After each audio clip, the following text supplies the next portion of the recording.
Hello everyone and welcome back to Monster Hunter Generations Ultimate. Prowler only. Last time we took on our final deviant, Bloodbath Diablos G5, and this time we will be moving away from the deviants and starting to kind of take on more of the in-game monsters. There are a few special ones. I'm going to go ahead and try to round out the classic Elder Dragon trio, which we actually took on Kushala already once before in Blizzard Blower, but there are still two of the original trilogy. That is Chameleos and then Teostra. We don't have the quest for Teostra right now. I do believe I've said this before, but the Elder Dragon quests of just the standard roaming Elder Dragons are sometimes there, sometimes not. You just kind of have to cycle until you get it. You've seen I have completed Into Thin Air, and the goal today is to take on both Chameleos and Teostra. I've done these quests before. I just wanted to get them practiced in. That way I could maybe explain a little bit on how to actually fight these monsters, because they are a bit more difficult compared to some deviants that you may have thought. Either way, I'll go ahead and take Into Thin Air, which is the quest for Chameleos, and I'll go ahead and head out on it. Alright, we're in the Verdant Hills and we start with him immediately. We're using a fire weapon. He's also somewhat weak to dragon. However, he has some special mechanics that make him take more fire damage at the very least, and naturally just kind of takes more fire damage. He's a very goofy looking monster. Not really many monsters look too chameleon-like, and it is in the name, so I guess he would probably really be the special chameleon monster at the very least. He's going to be fighting a lot like he looks, very goofy, very weird, all over the place, so you want to get some spacing at the very least. There's not really too many attacks that he can do that are terribly strong, but there is one that you really want to stay away from him whenever he is able to do it. I think it is a rage mode only attack, but I could be wrong. Doesn't usually start out with it, though we might be seeing it here. But in general, it's a lot of physical attacks. He can use his tongue. If you get hit by the tongue and you are carrying an item that can be stolen, it will be stolen. However, we are just carrying monster parts and our power and armor talons, which he cannot steal, which is good for us. We don't have to worry about that. That little tongue flick there that he did, that's one of the main ones that will actually steal items from you. But we're keeping a bit of spacing here, not too far, because since he does move around a lot, similar to Mizutsune in that regard, kind of have to get a feel for where his attacks land and where his face is going to be after he attacks. That way you can maybe pre-fire into the right spot. It's a very stationary poison breath there. You don't have to worry too much about it unless you're right in front of him. I don't recommend standing right in front of him because of that attack right there. It's an attack that moves him forward. Sometimes he will walk forward and then go into it if he gets close enough to you. I'm sure we'll be seeing that because he has a special mechanic where he will actually lead into that attack and try to surprise you with it. The tongue physics on that are going to be a bit odd. They will flick off to the side. Even if you can't see it immediately, it's very quick and it can catch you off guard. So you want to be very careful. Alright, I've got plenty of gauge here. I need to actually apply that. He will shoot out little poison gas balls and just regular poison as well, which if you have a little cloud of poison, he can either draw his wings in to pull it towards him or push it away by pushing his wings out. It's a very similar attack to what he had in Rise, where he'll go up into the air, spit one down, and he can still do that here, but the one in Rise, he actually either draws a big puff towards him or pushes the entire thing away. Here, he's not going to do that. He's just either going to push it forward or pull it towards him. Going for the head here. Head is special. We still haven't seen him go and do his special mechanic yet. I'm hoping he will. He has just shot a bunch of fog into the air, so it's going to make it a bit harder to see him, but not really. And there we go. He's going to be invisible, and this is not really any fake invisibility. You flat out cannot see him. You can't lock onto him. You can't even see his shadow. So until you break the horn, which is his special little horn power, Kushala had the wind aura that you can break once you break the horns, but if you remember with Kushala, you have to be at a certain health threshold to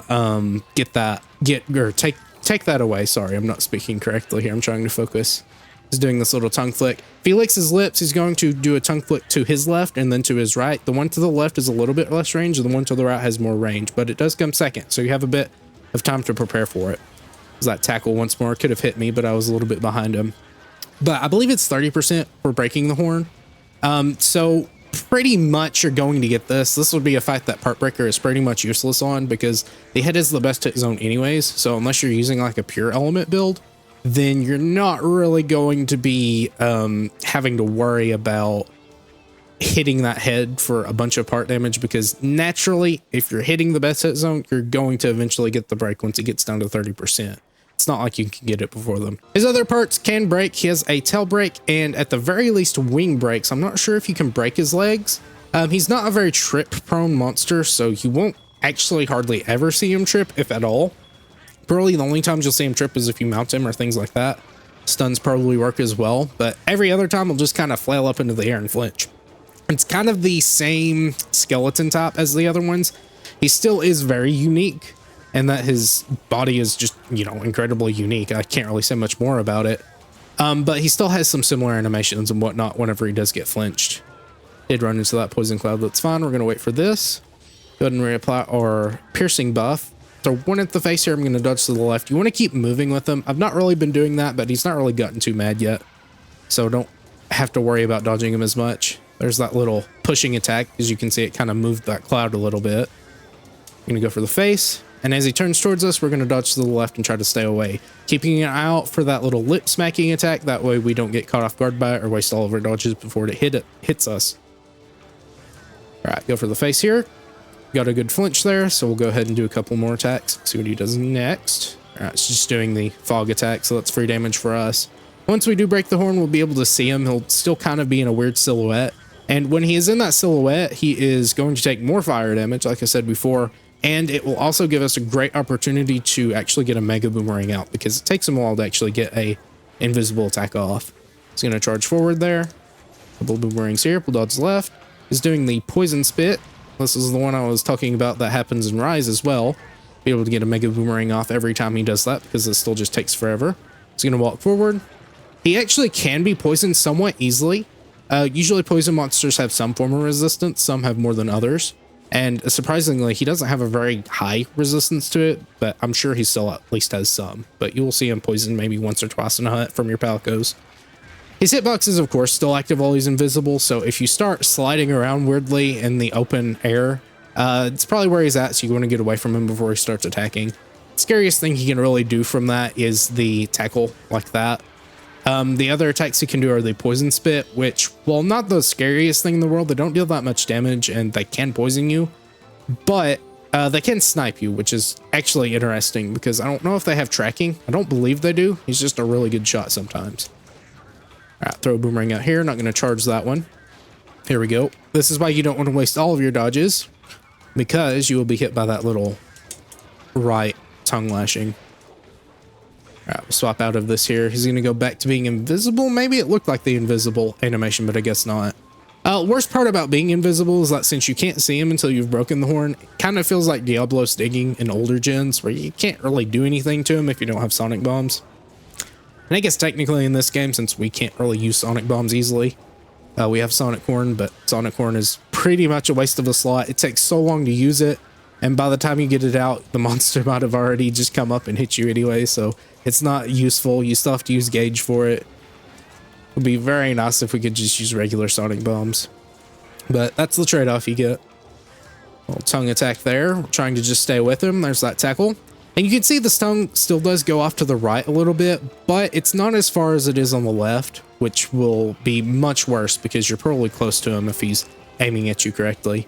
Could have gotten a Mega Boomerang off there, but I'm just going to keep going for the face. All right, here comes a tackle. Just stay at range here. We are far enough away to ignore it there. And if you're really good at playing at range, you can get really far away and play at your maximum range, but remember, since he is just kind of weird, he will move around a lot and it will make it harder to hit the head, which again is probably the only good hit zone. I believe the belly might be okay. Might be thinking of the arms though, but they're not really good. I think 35 to 40 are what the next best ones are. There's the tackle. And until he actually starts doing the tackle animation, he won't actually hit you. So don't dodge into it or dodge away from it thinking you'll just get into the actual attack hitbox, because you actually won't. You'll be hit. All right, I think I want to try to get a Mega Boomerang off here, so we'll go ahead and throw this out. There we go. Good. Got another flinch. I don't have big boomerangs up, but that's fine. We'll get some piercing damage off. He's going to do the double poison ball. I don't know if he shoots a single one out. If he does, it's very rare, because normally those come in twos. And even if they don't, you just assume they come in twos. That way you don't get blindsided by the second one. All right, I believe I felt him. Never mind, I did not. He's very far away. Doesn't usually move too far. An interesting mechanic he has is he can go up on that ledge, and he has interesting interactions with the ledge because he can slink down it like a snake instead of having to jump down it like some other monsters. So it is something you'd have to get used to, because it's not quite the same as other monsters since you can't stand right under the ledge. I still don't know quite what the fog is for. I'm going to say it's probably just so he can be invisible. But I want to say he doesn't have to have the fog up. I kind of just half the time end up feeling like the fog is fake. Not really doing anything. It's not fake, it's real fog, but it doesn't really do that much. I guess it adds atmosphere to the fight. And again, he might have to have it up if he's going to go invisible, but I don't think so. I guess we can look and see here. Waiting for him to do an attack or something here. He's just kind of walking forward, so I could have attacked there, but I didn't want to get too greedy. I do have full bars, so I will want to use Mega Boomerang at some point. This looks like an okay chance. He is fairly quick at actually cycling his attack, so you still want to be careful. It actually got pretty far away there. That was good for us to get the hovering spot. And as you can see, he did that kind of fall over, but he didn't actually fall over. Comes the fog again. There's a tackle. Couple here. Gonna spit out one and then two. That one's a bit better at snapping. Even if the physical hitbox doesn't hit you, it can still hit you with the after effect of the poison. All right, I'm gonna wait for this. Hopefully he gets far enough at range and I will try to rev this up and get it towards him. You'll have to use your hearing to actually figure out. I was gonna say headphones, but not everyone has headphones with this. But you'll have to use the spatial hearing. That way you can figure out where he's at because he might just appear behind you. But yeah, it might be that he actually has to have the fog up to do invisible stuff. I've never really noticed that, but it would make sense. I'm not quite sure what that does. Here's the poison breath. That is the scariest attack he has. It's kind of like TO Supernova. That's why you want to keep distance. However, I played way too close to that ledge there, and it did just spell the end for us. And also got a little too comfortable, which you can because he doesn't use it too often. But once he does start using it, you really have to be careful because he can just pull it out pretty much at any point. There's no particular tell for it other than maybe his not his lips, but his mouth spewing out a little bit of purple before he actually shoots it off. All right, I'm gonna back up here, wait and see where he lands. There he is up on the ledge. You'll see the weird animation he has. Probably should have started that a little earlier, but I was playing it safe and we will be hit out of it. It's fine though. Go ahead and heal off the poison. Here's the poison breath again. Big one. Reminds me of Valhazak's beam wherever he laid, or when he lays on the ground and then just starts shooting all over the place. It's not the most predictable. You can't really tell exactly where the hitbox is going to go unless you've fought him a bunch of times. And even then, I don't know if there's an exact science to standing in a sweet spot or you just kind of have to get away from it. Hunters would know that a bit better because all we have to do is dodge into it and then we get away from it for free. All right, there was the tongue lashing, so we can actually punish him here. Throw one more, never mind. We're going to do a spin very close to him. I'm going to throw one boomerang here and try to get some distance as he turns around. Doesn't actually have a turnaround animation, so he's not just going to do head turns. It's still quite the same timing-wise. You just do have to be careful because he can still pull an attack out from it. Now he's doing this attack, so we'll go ahead and rev this up. We might have enough time at the very least to hit the head, but he might turn too. Actually, I had plenty of time, so that's fine. Really don't like this ledge here. It's a very large one, and it will just kind of throw you off, but it's fine. All right, there's the tackle. Won't be hit because we went off to the left. I'm going to back up. He's doing the tongue lashing. I'm going to actually slow this down so I can actually get the charge boomerang off. Only get the first one. Actually got a bit of the second one since he moved his head there. Showing how really unpredictable his head is just sometimes. All right, I'm going to throw one here uncharged. My bad, shouldn't have even tried. And actually, if you have looked, you can see that the tongue does dragon damage. That's that crackling. It's very similar to something like Garuga's beak, where if he hits you with it, it will deal dragon damage, and you will take a little bit of extra damage, or less damage, if you have good or bad dragon resistance. Boomerang out there. I'm going to throw one here. Not even aim it at him. I didn't want to take the time because I was afraid of him pulling something out quickly. Two boomerangs here. We'll dodge to the left. There's that wild tackle. Throw one more, dodge to the left. My bad for continuing to attack there because he did back up. Backing up is what you're going to figure out he does before he does the poison globs. All right, he's back to area 3, so we'll be able to actually catch him and throw one of these at him. I'm a little too close, so hopefully that doesn't backfire. Doesn't. He jumps back, so we're going to throw an uncharged boomerang here, dodge to the right. He's doing the globs. We'll wait for that to finish. We'll charge one here, throw it out. He's doing the tackle, so I'm going to stay away. He's looking at us again, so we'll keep turning. Doing that tackle once more. If he gets far enough behind you, you don't have to worry about the left tongue hitting you, but you still have to be careful. We'll just kind of be doing some piercing damage while he's looking away from us. He is just shooting poison out. There's the single one that I was talking about earlier. So he does do that. It's just not as effective as him doing it twice, because the first one can catch you off guard. All right, there's one. Charge, throw. Stay away since he is just pushing these clouds away. So that's good for us. We get some free damage off. We can actually do a lunge to close some distance. Since he's walking away from us, hopefully he will turn around and look at me. And maybe do a tackle. I'm not sure if that's far enough. It is. We get a flinch. Throw 2 boomerangs here since we did get a flinch. And then I'll wait and see what he does next so we can apply our buff. Far enough away for that to not hit us. I'm just going to throw one out. And I guess it's good to assume that he's going to do the tackle, because that is one of the scarier things he can do if he's looking straight at you. And you're right in front of him. And if the tongue attack comes out, you'll just be able to dodge that as well if you're anticipating something. Alright, there's a glob. There's the second one. We'll punish with 1. And make sure you're really getting your charged boomerangs in, because that is still a 15% damage increase. And the more you can do that, the better. I did get into a habit of not charging stuff, but 15% damage for Prowlers is actually really nice for how little time it actually takes to charge. Got hit by that, so we'll heal off the poison. It's not that deadly. Again, you're seeing how little damage we're actually taking. We got used to deviant damage, and now it's just not really that scary. Tio's going to be a bit scarier just because he is a bit more fast, and he is, I believe, a little bit stronger. I'm not sure if it's his damage multipliers or what, but he does have some things that'll hit you a bit harder. That did quite a bit, though. But for the most part, as long as you stay away, you should be fine. 2 boomerangs here. Dodge to the left.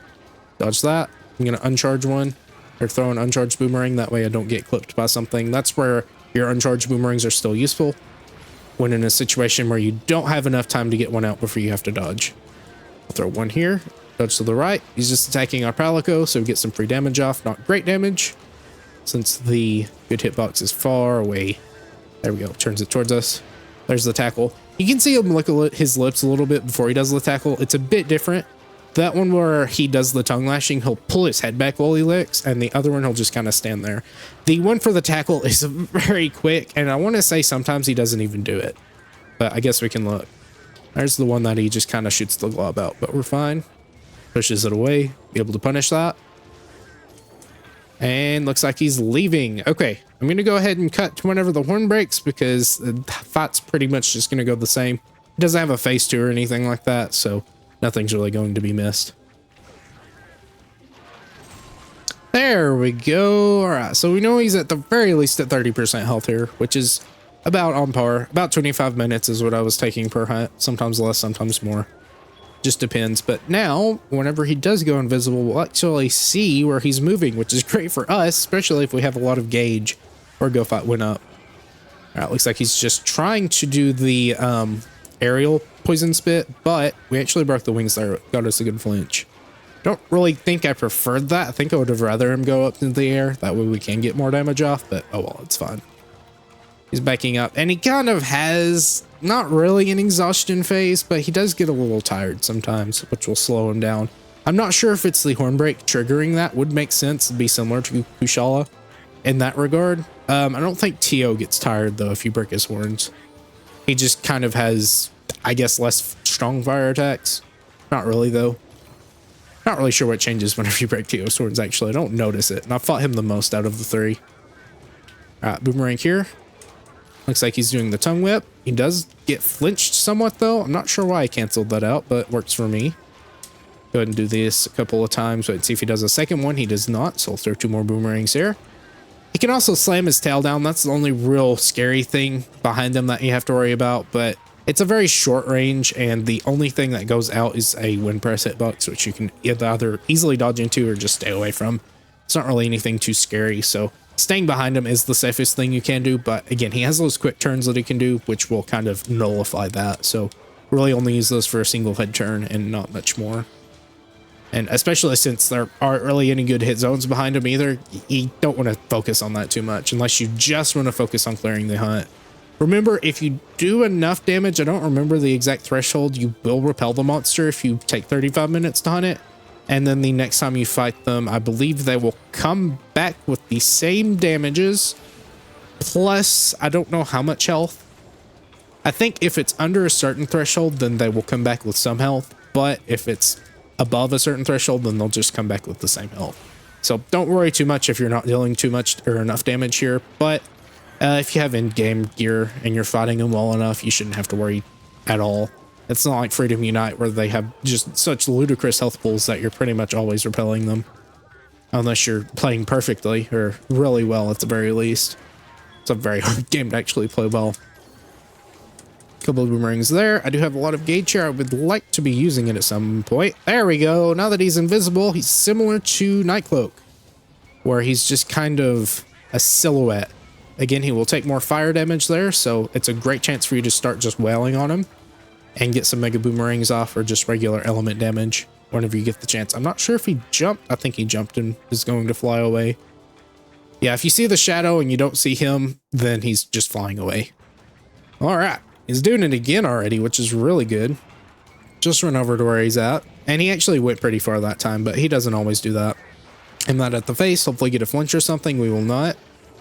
I'm actually just standing here. I was hoping that boomerang would get a flinch. I'm assuming flinch is here, but I can't really do that.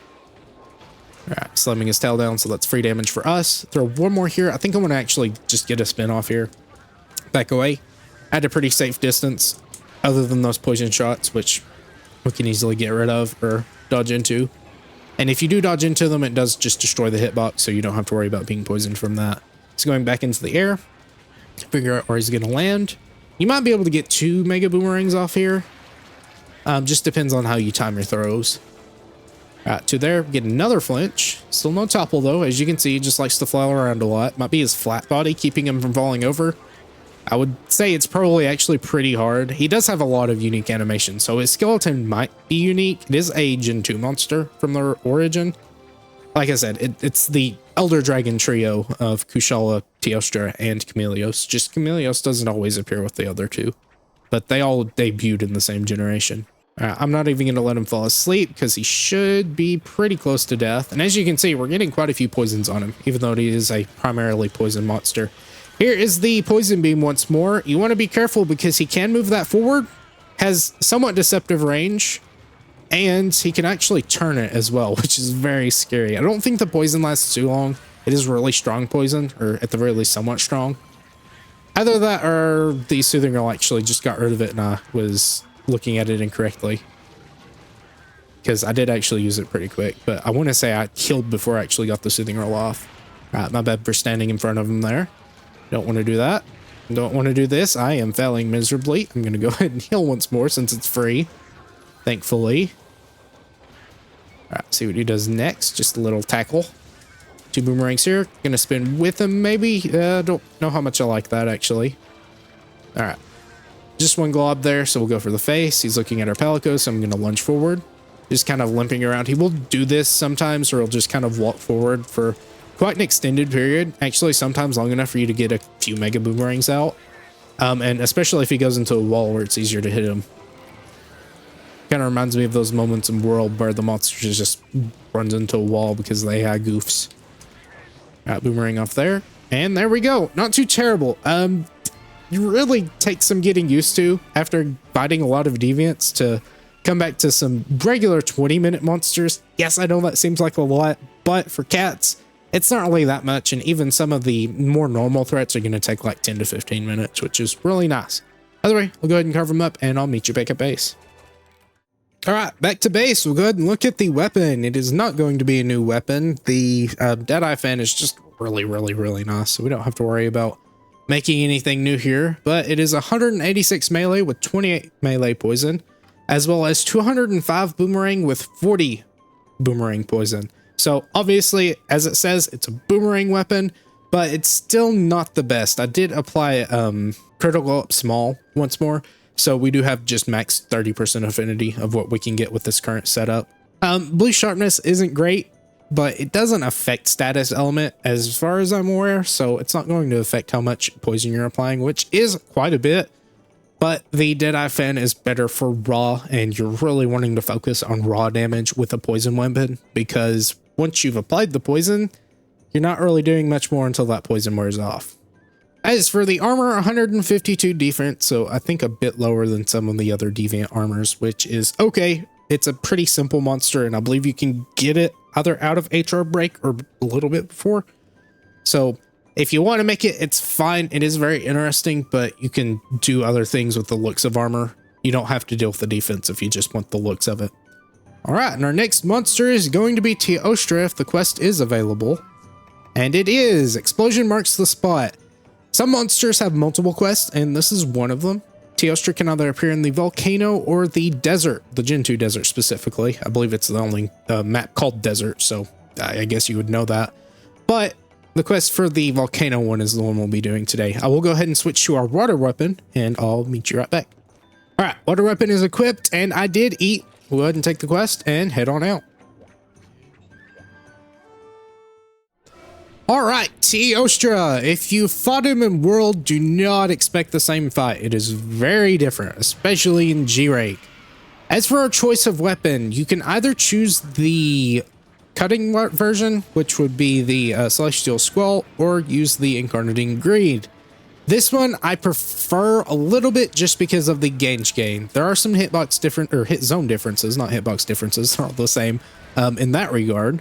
But the head takes the same damage from both cutting and blunt. The back legs, I believe, take the same damage as well, with the tail being a weak spot with the cutting weapon when it isn't with the blunt weapon. However, when he gets enraged, all of his parts take a little bit more damage, and notably the tail takes more damage. It's a 55 hit zone instead of a 45, I believe. And then instead, if you're using the blunt weapon, you will actually get the stomach as a weak spot. So if you are using weakness exploit, you'll go for the stomach with the blunt weapon. However, the legs are a really easy hitbox to hit because they're just kind of there. They're always on the ground. They're easy to hit. The head is always better. However, Teo is a very dangerous monster whenever you're next to his head because of those instant charges. So you do have to be careful. Obviously, the best times you're going to get by going for the head and, of course, successfully evading. However, if he has his back turned towards you, you don't have to choose a bad hit zone. You can always just go for those legs. Or the tail if you want to tail cut with the cutting weapon. A couple of other things to note. The cutting weapon obviously has a stronger Mega Boomerang, and the blunt weapon is a deviant weapon. So that means you're going to be getting more gauge gain, which will let you get out more, albeit weaker, Mega Boomerangs. So really just up to you. Teostra here is, of course, as you can tell, a fire monster.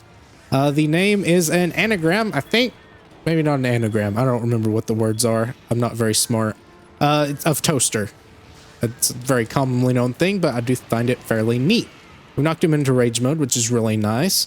He's going to tackle here. Those tackles, again, are very deadly. They do a lot of damage, and they are not merciful. They are very relentless. They can just kind of come out whenever.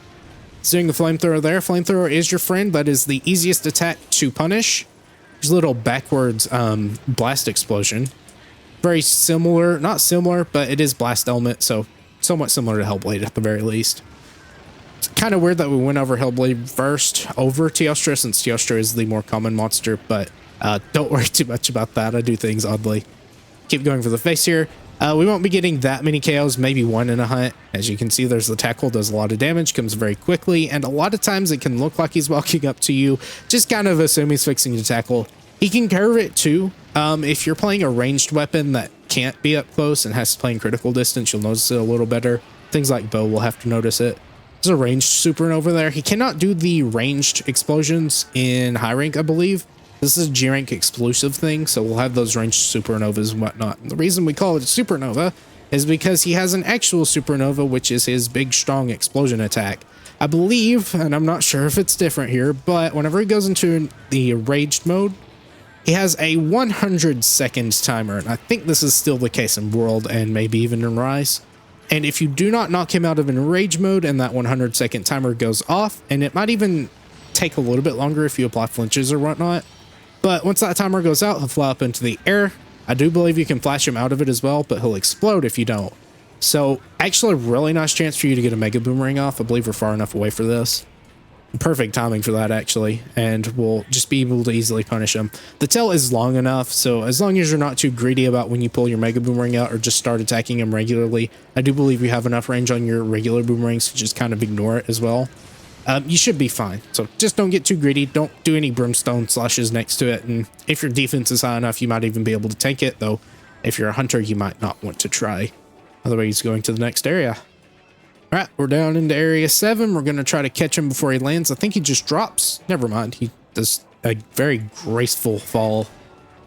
It's called the Emperor of Flame, and Lunastra, which would be the female counterpart, is not in this game. In fact, she's hardly in any games. Got kind of a reworking world. Oh, this is a little close. This is one of the rare attacks that you just kind of send you rolling, flying away. It's a very funny looking animation, but just to show how strong it actually is, even if it doesn't really do that much damage. We do have a lot of health here because our cats healed us after it, but if we weren't, we'd be on a little bit of a low health threshold. All right, boomerang out. There's the tackle. This is another fight where you're just going to throw boomerangs and dodge to try to stay away from that tackle. I'm going to throw one charged or uncharged one out here. And of course, if you get up out of the dust clouds, you will be applied with Blast Blight. And you'll have to roll quite a few times since you're using steps instead of actual rolls.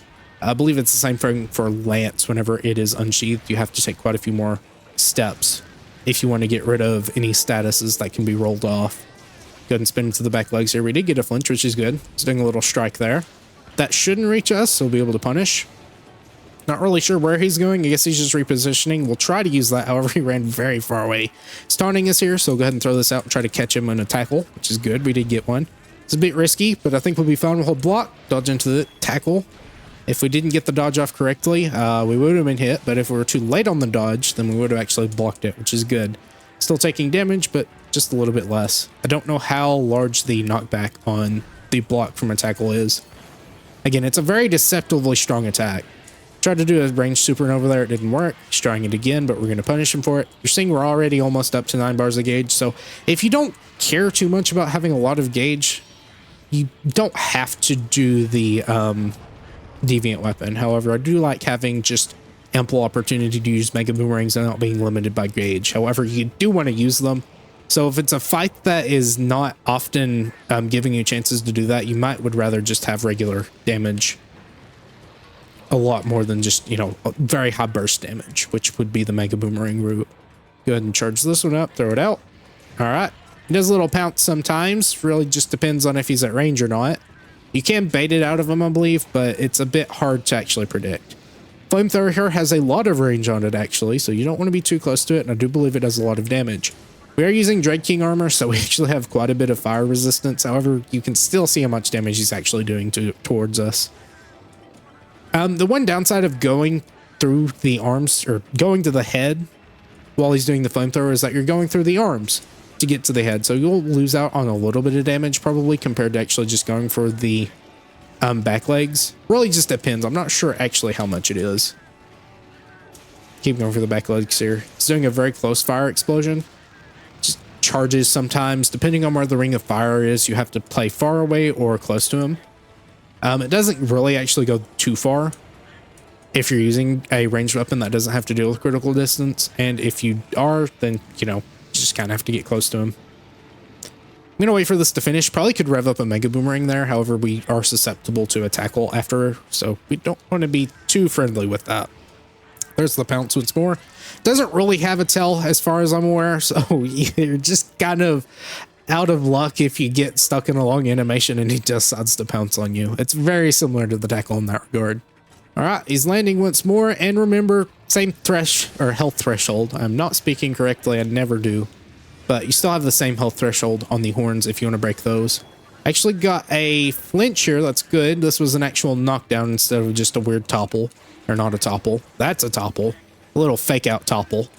So we can actually get a mega boomerang off there. I'm going to throw this, wait for him to tackle maybe into me. He does roar. Remember, we do not have earplugs. I don't know why I'm asking you to remember, because I didn't say that. We don't have earplugs. We have better damage skills, because earplugs aren't as useful in single monster hunts. There are some monsters it's useful against, but not all of them. And Chameleos doesn't roar at all, which is something to keep note of, because that skill is completely useless there.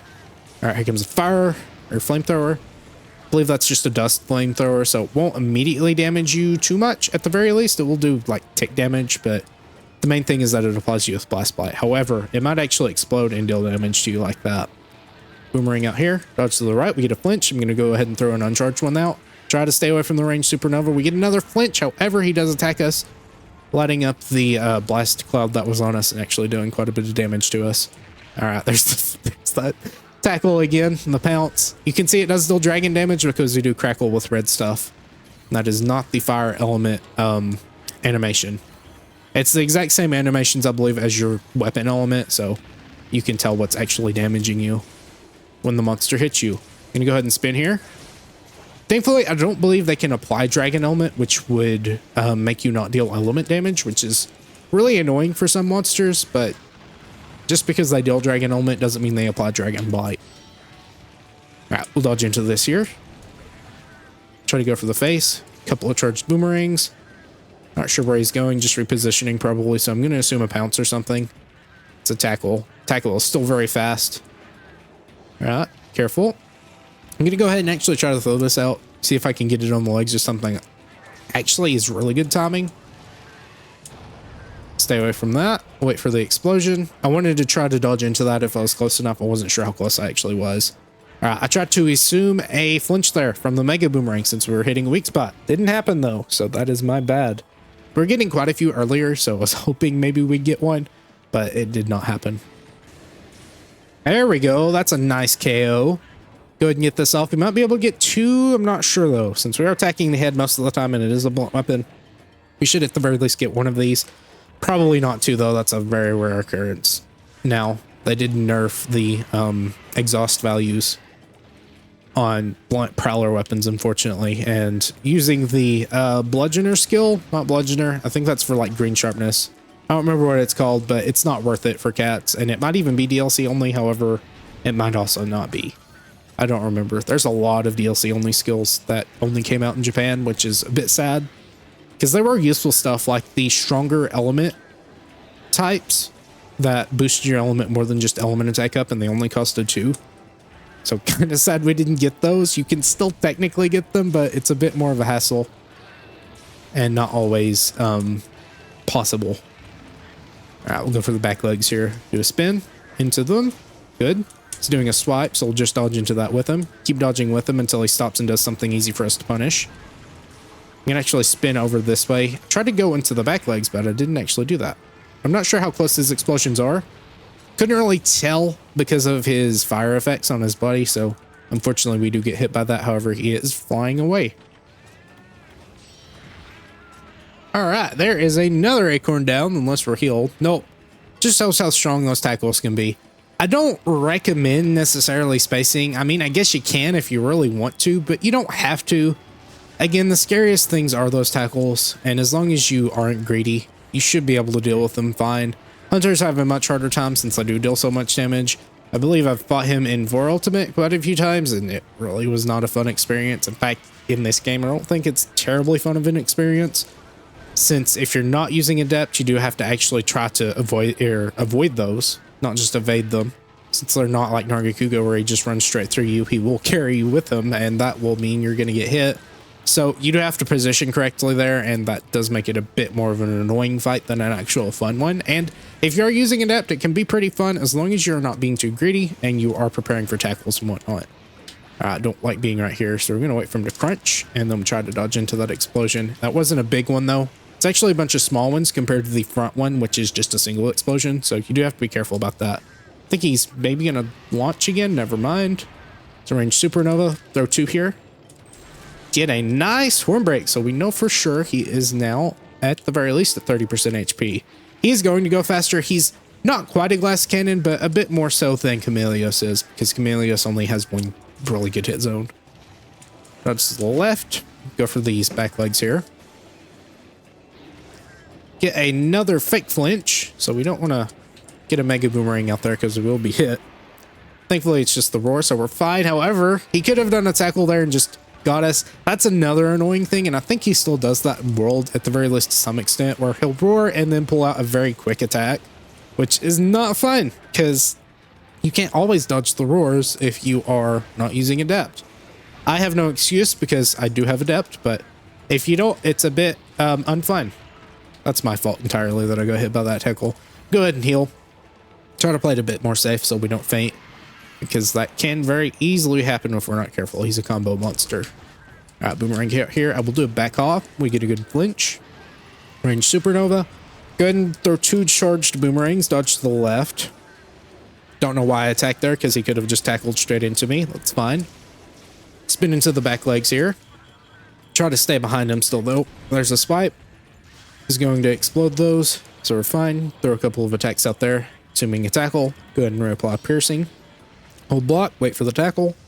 Actually aimed at our Palico, he might be leaving. I think he has to fly in from certain angles in certain areas since there's a bunch of roofs here, so that's why he's just running far away.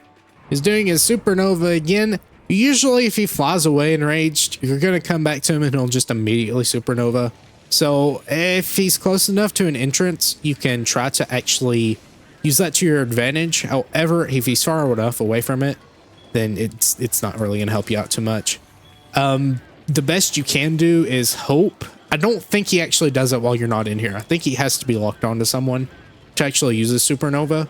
So you can still leverage that, but it's again, not that useful. You don't want to go all the way out of the way for it because he might just move immediately and then you're stuck, especially on this map where your loops are actually very far away from each other. So you can't do that as easily. However, the closer to death he gets, the more often he is actually going to start getting enraged and the more often he supernovas. I do believe that timer still stays exactly the same though. I'm again still not quite sure what breaking the horns does, other than just, you know, show you that you're dealing damage to him, at the very least at a decent rate. So you might want to look that up and see what advantage it actually gives you, but I'm not sure. Maybe the dust clouds are smaller, something like that. He is limping, which is really nice, showing how much less of a monster health-wise he is than Chameleos. And oddly enough, unlike Rathalos, where Rathalos sleeps where Teostra spawns, Teostra just kind of sleeps out in the middle here. It is interesting because Elder Dragons mean no small monsters spawn and no regular monsters spawn either. So you don't have to worry about that. And it does actually end up feeling quite abandoned. I don't think that's the right word for it, but lonely, I guess, since it's just you and the Elder Dragon on the hunt. That's always been a thing. I think even in World it's a thing where you don't see any monsters on the map. Maybe a few select small monsters, but I want to say that's actually an issue, especially when you get to the point in the game in World where monsters are appearing on expeditions that are Elder Dragons. So you kind of have to just hope that if you're farming Hornitar and whatnot and you don't have an investigation for it, you have some quest. Like Rotten Vale is obviously the best place for Hornitar. I'm just thinking that because there's a certain quest that you have to do to unlock more farm slots. Don't ask me why I'm thinking about that specifically, but that is one of the options you have. And there you go. Again, Teostra is not that tanky, but he is still a monster that's going to put up a lot of fight whenever you are fighting him. Very fun fight if you have Adept, but if you don't, it's going to be a bit more tough. All right, we are back to the base. We'll go ahead and look at the Teostra weapon. It's an okay blast weapon, but similar to Chameleos, not something you'll always be using. If I can find it, here's the Kaiser Mace Cross. 190 melee attack with 16 melee blast, and then 210 boomerang attack with 32 boomerang blast. Again, okay, blue sharpness does sting a bit, especially in G rank, but it does work until you get something like the Edelrod, which I think we might have as an option maybe somewhere. Maybe not the cross version, but that would be your best, and at some point I'm sure we'll see that. It's not an event weapon. It's actually, I think, made from just random scraps. I'm not sure what quest you actually can unlock it from, though. You might have to do some Prowler stuff. As for the armor, we are looking at probably the same as Chameleos, since, again, they are right next to each other, difficulty-wise. Yep, 152, so just different resists, which is okay. Certainly not better than some things you'll get, but it also does the job until you get something better if you absolutely have to have it for some reason. All right, there's our two monsters. Something I do want to point out, and this is an issue for, I guess, GU specifically. If you play the game long enough, your max amount of item space is 14 boxes, which means you're gonna fill it up quite quickly. You do see we have a lot of horns coins, and those are useful for some things like the transmog stones. I'll talk about that later whenever I get to them. But for now, you're probably going to have a lot. In fact, it does go over the item number limit on the bottom right there. If you see the red box to the right of it, you will see 999. We actually have more than 999, but that's as high as it can actually go. Especially if you're playing as a cat, you're not using many of your materials. So they're just going to kind of sit there in the box and rot. And you're going to have so much space, and eventually you will actually start running out and having to sell stuff because you don't have enough space. Thankfully, in the later games, I do believe you just have infinite space or something like that. At the very least, more items can be combined into one slot, which saves a lot of space in the long run. Either way, hope you enjoyed. If you did, please consider leaving a comment below and maybe even consider subscribing. Until next time, bye.